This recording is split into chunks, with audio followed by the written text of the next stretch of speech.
রমজানের এই পবিত্র মাসে আপনারা শুধু মুনাফার কথা না ভেবে আল্লাহ তাআলার সন্তুষ্টি অর্জনের লক্ষ্যে কাজ করুন, তার আদেশ মেনে চলার চেষ্টা করুন।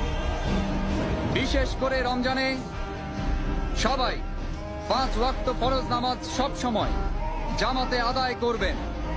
তারাবির সময় সাম্রাজ্যের নিরাপত্তা প্রহরী ছাড়া বাদ বাকি সবাই এশার নামাজ পড়ার পর দোকান খুলে না বসে রমজানের রহমত অর্জন করার জন্য তারাবির নামাজ পড়তে যাবেন। যারা নামাজ না পড়ে দোকানে এসে ব্যবসা করবে তাদের কঠোর শাস্তি দেয়া হবে। প্রত্যেক মুসলমান ব্যক্তির নামাজ ও রোজা পালন করা সবচেয়ে বড় দায়িত্ব। এই পবিত্র মাসে 5 ওয়াক্ত নামাজ জামাতে পড়ার জন্য আপনারা সবাই মসজিদে যাবেন। বায়াজিদ মসজিদের ময়দানে ইবাদত করতে আসা মহিলাদের আশেপাশে ঘোরাঘুরি করলে বা কোনো ক্ষতি করলে অথবা কোনো বেয়াদবি করলে কঠিন শাস্তি পেতে হবে।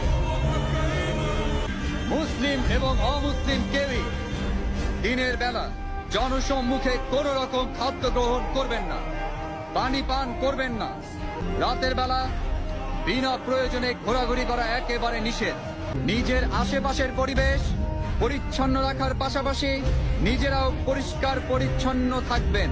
কাউকে বিরক্ত করা অথবা একে অন্যের ক্ষতি করা থেকে সবাই বিরত থাকবেন।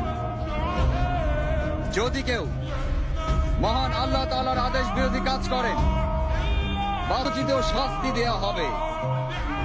ধর্ম, শিষ্টাচার, নিষ্ঠা ছেড়ে যারা অভদ্র বা অন্যায় আচরণ করবেন এবং যারা মহান আল্লাহর হুকুম ছেড়ে হালাল ও হারামে কোন রকম ভেদাভেদ না করে জনসম্মুখে খাদ্য গ্রহণ করবেন তাদেরকে গ্রেফতার করে আইন অনুযায়ী শাস্তি প্রদান করা হবে।